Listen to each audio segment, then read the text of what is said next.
तर विरारमध्ये प्रभाग क्रमांक 1 मध्ये ईव्हीएम बंद पडलाय।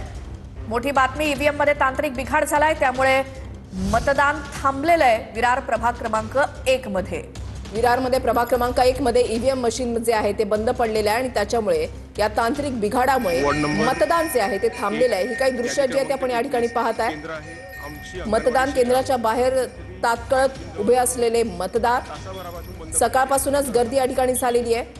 मात्र या ठिकाणी ईव्हीएम मध्ये तांत्रिक बिघाड झालेला आहे, त्याच्यामुळे मतदारांचा खोळंबा झाल्याचं पाहायला मिळतं। साधारण तासाभरापासून हे ईव्हीएम बंद पडलंय अशी माहिती मिळते। मात्र 7:30 वाजल्यापासून मतदान सुरू झालं। आता 8:30 वाजून गेलेत, त्यामुळे मतदारांच्या रांगा लागल्या आहेत। एकतर सकाळच्या वेळेमध्ये गर्दी असते एकतर मतदान करण्यासाठी, त्यानंतर संध्याकाळच्या वेळेमध्ये गर्दी असते। मात्र आता सध्या जो रिस्पॉन्स मिळतोय मतदारांचा तो सकाळच्या वेळेमध्ये जास्त मिळताना दिसतोय आणि त्याच वेळी नेमकं या ईव्हीएम मध्ये काही बिघाड। Journalist Sunil Katkar, Bhushan Patil, TV9 Marathi, Kolhapur. तर विरारमध्ये प्रभाग क्रमांक 1 मध्ये ईव्हीएम बंद पडलेला आहे।